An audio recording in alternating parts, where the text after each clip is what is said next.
সকাল সকাল আবহাওয়াটা অনেক সুন্দর হলেও কারেন্ট ছিল না কিন্তু সেদিন বাসায়। তার আগের দিন রাত্রে আমাদের বাসায় অনেক ঝড় হয়েছে, তার জন্য কারেন্ট চলে গিয়েছে রাত ১টায়, কিন্তু তারপরে আর কারেন্ট আসেনি। এখানে এখন আমি যেহেতু চুলায় সব কিছু রান্না করি না, আমি ইলেকট্রিক চুলায় রান্না করি, তার জন্য হচ্ছে আমাকে বেশ ভোগান্তির মধ্যে পড়তে হয়েছিল। বাইরে একটা চুলা ছিল, সেটাও ভিজে গিয়েছিল। তারপরে আমি এই বুদ্ধিটা অবলম্বন করি। চিন্তা করলাম বুদ্ধিটা আপনাদের সঙ্গেও শেয়ার করা যাক, যদি কারোর কাজে লাগে। এটা চিন্তা করেই আমি ভিডিওটা করতে বসেছি।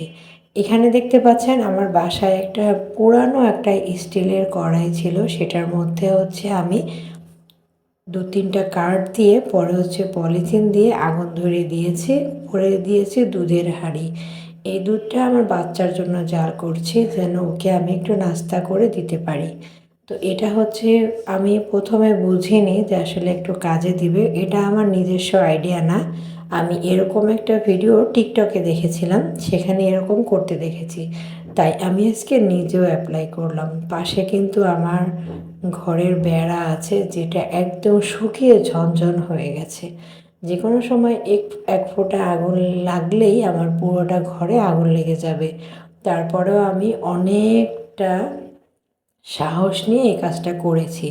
যেহেতু আমার ঘরে ছোট বাচ্চা আছে, তাকে খেতে দিতে হবে। আমরা না হয় বড়রা একবেলা বা দুবেলা শুধু পানি খেয়ে বা মুড়ি খেয়ে থাকতে পারবো, কিন্তু ছোট বাচ্চারা কিন্তু সেটা পারবে না। ওর কথা চিন্তা করে আমাকে এই কাজটা করতে হলো। বাইরে খুঁজছিলাম কোথাও কোনো কাঠ আছে কিনা, তো দেখলাম যে না, কোথাও কোনো কাঠ নেই। তো যা যা ছিল আশেপাশে টুকিটাকি সেগুলো ভিজে গিয়েছে, ওগুলো আর ধরবে না। এটা দেখে তারপরও আমি ঘরের ভিতরে চলে গিয়েছি, একটা ইট নিয়ে গেলাম। ইটটা আমি আমার কড়াইয়ের একদম নিচে দিয়ে দিয়েছি, কারণ আগুনটা অনেক নিচু হয়ে গিয়েছিল, যার কারণে আমার হাঁড়িতে কোনো প্রকার তাপ লাগছিল না। তাই আমি কড়াইয়ের নিচে একটা ইট দিয়ে দিয়েছি, এই যে দেখতে পাচ্ছেন এভাবে করে। এখন যেটা হচ্ছে, আগুনটা খুব সুন্দর করে হাঁড়িতে লেগে যাচ্ছে এবং হাঁড়িটা গরম হচ্ছে। কিন্তু একটা সমস্যা হয়েছে, যেটা কড়াইটা শুধু বারবার করে ঘুরে যাচ্ছে ঘুরে যাচ্ছে। তারপরও কি করার, এই যে দেখতে পাচ্ছেন আমার ঘরের বেড়া, এবং এটা হচ্ছে আমার দরজা, যেটা সম্পূর্ণ কাঠ দিয়ে এবং শুকিয়ে গিয়েছে। আল্লাহর নাম উপর ভরসা করে কাজটি আমি শুরু করে দিয়েছি।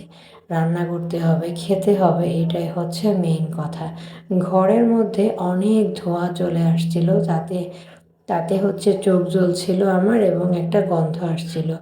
এটা দেখে আমার ছোটোবেলার কথা মনে পড়ে গেল, যখন আমার আম্মু চুলায় রান্না করতো এবং ঠিক এরকম করে ধোঁয়ায় চোখ জ্বলতো। দেখতে পাচ্ছেন আমি কিন্তু তারপরে ভাতও রান্না করে ফেলেছি, এবং হাঁড়ির ভিতরে তারপরে আমি শুটকি দিয়ে রান্না করার চিন্তা করলাম। প্রথমে চিন্তা করেছিলাম যে খিচুড়ি রান্না করব, পরে দেখলাম যে না, খিচুড়ি আর রান্না করব না। তো আমি এখানে আলু, বেগুন এবং সব মশলা দিয়ে হচ্ছে শুটকি রান্না করব। এখানে বাটিতে আমি শুটকি কেটে রেখেছি, দেখতেই পাচ্ছেন। তো এটা হচ্ছে আমার রাইস কুকারের হাঁড়ি, আমি যেটার মধ্যে ভাতটা রান্না শুরু করে দিয়েছি। বাট আমার ঘরে অনেক বড় বড় হাঁড়ি আছে, যেগুলো হচ্ছে 2 জনের জন্য অনেকটা বড় হয়ে যাবে, তার জন্য হচ্ছে আমি রাইস কুকারেই দিয়েছি।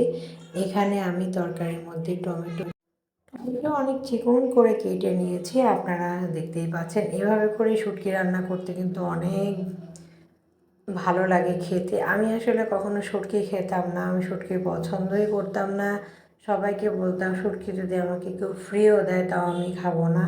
কিন্তু আসলে মানুষকে কিন্তু পরিস্থিতির শিকার, সবাই আসলে সবসময় এক সময় বা একভাবে থাকে না। আমার ঘরে খাটের নিচে যে সকল টুকরা কাঠ ছিল, সেগুলো দিয়ে আমি রান্না শুরু করে দিয়েছি, এবং দেখতে পাচ্ছেন মাশাআল্লাহ অনেক সুন্দর কিন্তু আগুন জ্বলছে। আমি নিজেই অবাক হয়ে গিয়েছি। এখানে আমার রান্নাটা অনেক শেষের দিকে চলে এসেছে। ভিডিওটি ভালো লাগলে লাইক, কমেন্ট, শেয়ার করতে একদমই ভুলবেন না।